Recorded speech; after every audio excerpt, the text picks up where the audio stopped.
Gas canto के सबसे strongest Pokemon को तो हम जानते हैं। अगर आपने वो वीडियो नहीं देखी है तो ऊपर कार्ड फ्लैश हो रहा होगा, आप वहां से जाकर देख सकते हैं। लेकिन इस रीजन के पोकेमॉन्स के बारे में काफी सारे ऐसे इंटरेस्टिंग फैक्ट्स हैं जिनके बारे में अभी तक आपने नहीं सुना होगा, और उन्हें जानने के बाद आप अपनी पोकेमॉन नॉलेज को और भी बढ़ा सकते हैं। इस वीडियो में हम इन्हीं 151 कैंटो पोकेमॉन फैक्ट्स के बारे में बात करेंगे। लेकिन अभी तक अगर आपने चैनल को सब्सक्राइब नहीं किया है तो प्लीज़ सब्सक्राइब कर ले और बेल आइकन को भी दबा दे, क्योंकि मैं आपके लिए ऐसी वीडियो लाता रहता हूँ। तो स्टार्ट करते हैं हम बल्बासौर के साथ। तो बल्बासौर पोकेमॉन कैंटो रीजन का इकलौता अनइवॉल्व्ड पोकेमॉन है। अगर इसके एवोल्यूशन आइवेसौर की बात करूं तो आइवेसौर इकलौता second stage grass poison type Pokemon है जिसे किसी भी एवोल्यूशनरी स्टोन की जरूरत नहीं है अपने फाइनल फॉर्म में पहुंचने के लिए। वीनासौर का साइज एक और ग्रास टाइप पोकेमॉन टॉर्पेस से मिलता है। दोनों की हाइट और वेट लगभग सेम है। चारमेंडर की बात करूं तो स्टार्टिंग में उसका डिजाइन काफी अलग था। शुरुआती डिजाइन में चारमेंडर के बैक पर स्पाइक्स थे, लेकिन बाद में इन्हें हटा दिया गया। चार्मिलियन लेयर मूव को फर्स्ट जेन में ही कर सकता है। चारिजार्ड के नाम पर एक बी की स्पीसीज का नाम रखा गया है जो कि चिली में डिस्कवर हुई थी। स्क्वैटल का जापानीज नाम जिनेगाने है। जेनेगामे का मतलब मनी होता है। क्योंकि स्क्वैटल का शेल एक कॉइन की तरह दिखता है, इसीलिए इसे ये नाम मिला है।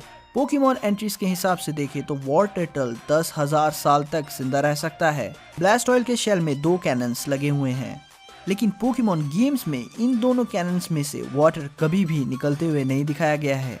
कैटरपी पहला पोकेमॉन है जिसे पोकेमॉन एनिमे में इवॉल्व होते दिखाया गया है। पैटपॉट को ककून पोकेमॉन भी कहते हैं। बटरफ्री को एनिमे में ऐश, ड्रू, रिची और सॉलिडैट ने ट्रेन किया है। वीडल लेवल 7 पर इवॉल्व होता है, जो कि सबसे लोएस्ट लेवल है किसी भी पोकेमॉन के एवोल्यूशन के लिए। काकुना को पोकेमॉन एनिमे में सबसे ज्यादा बार इवॉल्व होते दिखाया गया है। बीड्रिल जेन 6 में मेगा इवॉल्व हुआ था, लेकिन मेगा बीड्रिल अकेला ऐसा पोकेमॉन है जिसका स्पेशल अटैक अपने प्री इवॉल्व फॉर्म से कम है। पीजी एक लौता पोकेमॉन है जिसका बेस स्टैट टोटल 251 है। पिजियोटो को इंग्लिश बेटा में, यानी कि उसका इंग्लिश नाम पहले पिजॉट रखा गया था, लेकिन बाद में उसे पिजियोटो में चेंज कर दिया गया।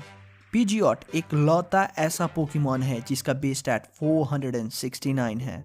रैटाटा और उसका एवोल्यूशन रैडिकेट उसी स्पीसीज के हैं जिस स्पीसीज के पिकाचू और राइचू हैं, जो कि माउस पोकेमॉन को बिलोंग करते हैं। स्पियरो का नाम स्पियर और स्पैरो की कॉम्बिनेशन से लिया गया है। फियरो का वेट 35 kg है। एकिन्स के ओरिजिनल डिजाइन में उसकी बॉडी के सभी बैंड्स येलो कलर के थे, लेकिन फाइनल डिजाइन में सिर्फ एक ही बैंड को येलो रखा गया। आर्बॉक के चेस्ट का पैटर्न डिपेंड करता है कि आपने इसे पोकेमॉन वर्ल्ड में कहाँ देखा है, क्योंकि अलग अलग रीजन्स में ये पैटर्न अलग अलग होता है। अगर स्टार पोकेमॉन पिकाचू की बात करूं तो इसे एक स्टार्टर पोकेमॉन के तौर पर इंट्रोड्यूस किया गया था। ये एक लौता ऐसा स्टार्टर पोकेमॉन है जिसका प्री एवोल्यूशन है, जो कि है पीचू। राइचू 1 लाख वोल्ट्स तक की इलेक्ट्रिसिटी को प्रोड्यूस कर सकता है। सैंडश्रू का वेट जेन 2 के गेम के प्रोटैगनिस्ट ईथन के वेट के बराबर है। सैंडस्लैश का नाम पहले सैंडस्टॉर्म होने वाला था, लेकिन बाद में इसे बदल दिया गया। निडोरैन फीमेल अंडे दे सकती है, जिसमें निडोरैन मेल भी हो सकते हैं। निडोरिना कैंटो में काफी कॉमन है, लेकिन सिनो में काफी रेयर। ओरिजिनल जापानीज रेड और ग्रीन गेम्स में निडोक्वीन का वेट 6 kg दिखाया गया था, जो कि असल में 60 kg था। निडोरैन मेल का पहला अपीयरेंस पोकेमॉन एनिमे में फैशन फ्लैश एपिसोड में हुआ था। निडोरिनो पोकेमॉन के पहले एपिसोड में अपीयर हुआ था जब ऐश टीवी पर उसे देख रहा था। निडोकिंग और उसका फीमेल काउंटरपार्ट निडोक्वीन इकलौते ऐसी पोकेमॉन है जो पॉइजन और ग्राउंड टाइप हैं। क्लिफेरी का प्रोटोटाइप नाम पहले आरिया रखा गया था और उसके एवोल्यूशन क्लिफेबल का नाम अरियाला था। वॉलफिक्स को ओरिजिनली फॉग स्पायर कहा जाना था, लेकिन बाद में इसे चेंज कर दिया गया। नाइनटेल्स के नाम की स्पेलिंग पोकेमॉन कार्ड्स में गलत लिखी हुई है। जिगलीपप का अपीयरेंस गेम्स में ज्यादा शाइनी रखा गया है। अगर इसके इवॉल्व फॉर्म विगलीटफ की बात करें तो पॉकीडेक्स के अनुसार इसकी बॉडी बहुत ही ज्यादा फ्लेक्सिबल है। ज़ूबैट का टाइपिंग कॉम्बिनेशन पॉइजन और फ्लाइंग टाइप है, जो कि उसके और उसके एवोल्यूशन लाइन को छोड़कर और किसी का भी नहीं है। गोबैट पहला ऐसा पोकेमॉन था नेशनल डेक्स में जिसे नया एवोल्यूशन मिला था आने वाले जनरेशंस में। ऑडिश का साइंटिफिक नाम ओडियम वैंड्रस है, जो कि इसके पोकेडेक्स एंट्रीज में देखा जा सकता है। इसका इवॉल्व फॉर्म ग्लूम इकलौता ड्यूल टाइप पोकेमॉन है जो कि एक सिंगल टाइप पोकेमॉन में इवॉल्व होता है। पैरस के 3 वीकनेसेस हैं, फायर, पॉइजन और आइस। पैरासेक्ट स्लीप पाउडर का यूज कर सकता है, लेकिन गेम्स में इसे ये मूव सिखाया नहीं जा सकता। वेनानॉट की बड़ी आइस बहुत सारे स्मॉल आइस से बनी है। ओरिजिनल आर्ट वर्क में वेनामॉथ के विंग्स पर येलो डॉट्स थे, लेकिन फाइनल डिजाइन में इसे हटा दिया गया। डिगलेट एक ग्राउंड टाइप पोकेमॉन है और इसका evolution Dugtrio fastest ground type Pokemon है। मेओथ पहला ऐसा पोकेमॉन था एनिमे में जो कि बात कर सकता था। पर्सियन के सारे मूव्स नॉर्मल और डार्क टाइप हैं। साइडक को 942 एपिसोड्स लग गए वाटर गन अटैक को सही तरह यूज करने में, जो कि किसी भी पोकेमॉन के लिए किसी भी मूव को सीखने का सबसे ज्यादा टाइम है। गोल्डक साइकिक टाइप ना होते हुए भी साइकिक मूव्स को यूज कर सकता है। मैन की नेशनल डेक्स में आने वाला पहला पोकेमॉन था।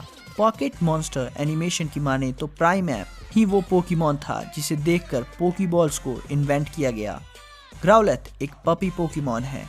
आर्केनाइन का ओरिजिनल नाम ब्लेज होने वाला था, लेकिन बाद में इसे आर्केनाइन ही रखा गया। पोलीवैक पोकेमॉन क्रिएटर का फेवरेट पोकेमॉन है। पॉलीवायरल के कई आर्टवर्क में इसे फिस्ट के साथ दिखाया गया है, तो कई में उसे फिंगर्स के साथ भी दिखाया गया है। पोलीवैर्थ पोकेमॉन मैंगा में रेड का पहला पोकेमॉन था। आब्रा का ओरिजिनल नाम पहले होकस था और उसके एवोल्यूशन कडाबरा का पोकस। अलाकाज़ैम का मस्टैश अगर छोटा हो तो वो फीमेल है। माचोप का ओरिजिनल नाम कराटे था। माचोप का वेट 70.5 kg है। माचैम्प वन ऑफ द 4 पोकेमॉन में से एक है जिसके 4 हाथ हैं। बेल स्प्राउट इंसेक्ट्स को खाकर सॉइल से न्यूट्रिशंस लेता है। वीपिन बेल एक बेल की शेप का है। विक्ट्री बेल को कार्निवर पोकेमॉन भी कहा जाता है। टेंटाकूल की बॉडी 99% वाटर है। टेंटाक्रूल के पास 80 पॉइजन टेंटिकल्स हैं।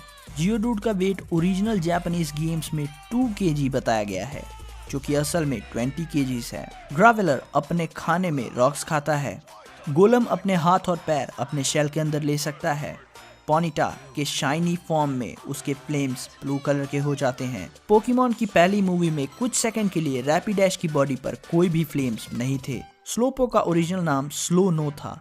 स्लोब्रो और स्लो किंग ऐसे अकेले पोकेमॉन हैं तो डी इवॉल्व भी हो सकते हैं। मैग्नेमाइट नेशनल पोकेडेक्स में पहला स्टील टाइप पोकेमॉन था। मैग्नेटॉन को राइवल्स ने पोकेमॉन में सबसे ज्यादा बार यूज किया है। फारफैट इकलौता ऐसा पोकेमॉन है जिसका नाम अलग तरीके से लिखा गया है। डोडियो का नेक ब्राउन होता है अगर वो फीमेल हो तो, और मेल डोडियो का नेक ब्लैक होता है। डोड्रियो ऐसे बर्ड पर बेस्ड है जो कि उड़ नहीं सकता।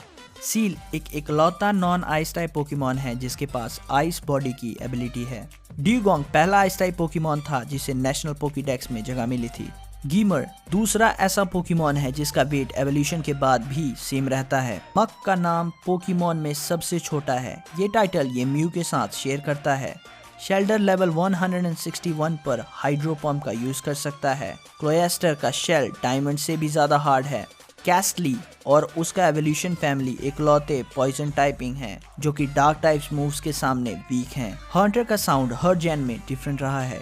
गैंगार पोकेमॉन के आर्ट डायरेक्टर का फेवरेट पोकेमॉन है। ऑनिक्स एग से निकलने वाला सबसे लंबा पोकेमॉन है। ड्राउजी को जापानीज में स्लीप के नाम से भी जाना जाता है। हिप्नो का शाइनी फॉर्म पर्पल और पिंक कलर का होता है। पोकेमॉन येलो गेम में क्रैबी का एनकाउंटर रेट 70% था। किंगलर पोकेमॉन गेम्स में फिशिंग करते हुए ही पकड़ा जा सकता है। वोल्ट्रॉन का डिजाइन पोकेबॉल पर बेस्ड है। इलेक्ट्रोड के ऊपर गाना भी बनाया गया है। एक्सिक्यूट सबसे ज्यादा हेड्स वाला पोकेमॉन है। एक्सिक्यूटर पोकेमॉन के सीईओ का फेवरेट पोकेमॉन है। क्यूबोन की हाइट सिर्फ 40 सेंटीमीटर है पर उसका वेट 6 kg है। मैरवैक के हाथों में हमेशा एक थिक बोन होता है, लेकिन जेन 3 में इसके सिर्फ 5% चांसेस हैं कि किसी भी मैरवैक के हाथ में ये होगा। हिटमॉनचैन और हिटमॉनली 2 ऐसे पोकेमॉन हैं जिनका प्री एवोल्यूशन बाद में इंट्रोड्यूस किया गया था। लिकीटंग को पोकेडेक्स में गलत स्पेल किया गया है। कॉफिंग फर्स्ट टाइम एक बाथ हाउस में डिस्कवर हुआ था। वीजिंग का डिफेंस स्टैट हाईएस्ट है सभी पॉइजन टाइप में। रायहॉर्न का साउंड पोकेमॉन गेम्स में चारिज़ार्ड से मिलता जुलता है। राइडॉन पोकेमॉन में सबसे पहला क्रिएटेड पोकेमॉन है। चैंसी एक फीमेल स्पीसीज है जिसका कोई मेल काउंटर पार्ट नहीं है। टेंगेला पहला प्योर ग्रास टाइप पोकेमॉन था नेशनल पोकेडेक्स में। यांगेज खान की हाइट 7 फुट 3 इंचेस है, लेकिन इसका वेट सिर्फ 80 kgs है। ओरिजिनल आर्टवर्क में होर्सी के 2 फिन्स थे। पॉइजन टाइप ना होते हुए भी सीड्रा के पास पॉइजन टाइप की एबिलिटी है। गोल्डीन पोकेमॉन एनिमे में स्प्लैश मूव का यूज करती है, लेकिन पोकेमॉन गेम्स में ये ऐसा नहीं कर सकती। सीकिंग और उसका pre evolve form Goldeen waterfall move तभी सीख सकते हैं जब वो लेवल अप हों। स्टारयू का Japanese name star fish man है। स्टामी को पोकेमॉन वर्ल्ड का नहीं माना जाता और इसे कहा जाता है कि ये आउटर स्पेस से आया है। मिस्टर माइंड सिर्फ मेल नहीं होता, बल्कि इसकी फीमेल काउंटर पार्ट भी है। साइते का बेस स्टैट टोटल उसके एवोल्यूशन सीजर के बराबर है, जो कि उसे ऐसा इकलौता पोकेमॉन बनाता है। जिंक्स एक फीमेल ओनली स्पीसीज है। इलेक्ट्रोबस की बॉडी के स्ट्राइप्स हर जनरेशन में बदलते रहते हैं। मैग्मार पोकेमॉन एनिमे में फर्स्ट टाइम ब्लेड की ओनरशिप में अपीयर हुआ था। टोरस एक ज़ोडिएक साइन पर बेस्ड है। मैजिकार्प अपने स्प्लैश मूव से काफी ज्यादा पानी उड़ा सकता है। गैराडोस का बेस स्टैट अपने प्री इवॉल्व फॉर्म से बहुत ही ज्यादा है। ये किसी भी पोकेमॉन के प्री एवोल्यूशन से ज्यादा है। लैप्रस का HP बेस स्टैट सभी आइस टाइप में सबसे ज्यादा है। डिट्टो और पोलीवैक की वॉइस लगभग सेम है।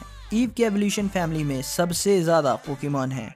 अगर आप पोकेमॉन गो गेम में ईव का नाम रीना रखेंगे तो वो वैप्रियन में इवॉल्व हो जाएगा। जॉल्टियन ईव का सबसे लाइटेस्ट एवोल्यूशन है। फ्लैरियन इकलौता fully evolve fire type Pokemon है जो सोलर बीम नहीं कर सकता। पॉलीगॉन गेम्स में सिर्फ ट्रेडिंग से इवॉल्व हो सकता है। ओमनाइट का ओरिजिनल नाम ES था। ओमास्टार का फर्स्ट अपीयरेंस एपिसोड 46 में हुआ था। कबूटो गेम्स में काफी रेयर पोकेमॉन है। काबुटॉप्स का साइंटिफिक नाम काबुटॉप्स मैक्सिमस है। एरोडैक्टल फास्टेस्ट रॉक टाइप पोकेमॉन है। स्नोलैक्स सबसे हैवीएस्ट नॉर्मल टाइप पोकेमॉन है। अब लेजेंडरी की बात करते हैं तो आर्टिक्यूनो इकलौता पोकेमॉन है जो कि सीजन 1 में अपीयर नहीं हुआ था। ज़ैप्डोस और जॉल्टियन का जापानीज नाम सेम है। मोल्ट्रेस को जापानीज में फायर के नाम से भी जाना जाता है। अब सूडो लेजेंडरी की बात करें तो ड्रिटिनी सबसे लाइटेस्ट ड्रैगन टाइप पोकेमॉन है। ड्रैगमायर का ओरिजिनल नाम ड्रैगन था।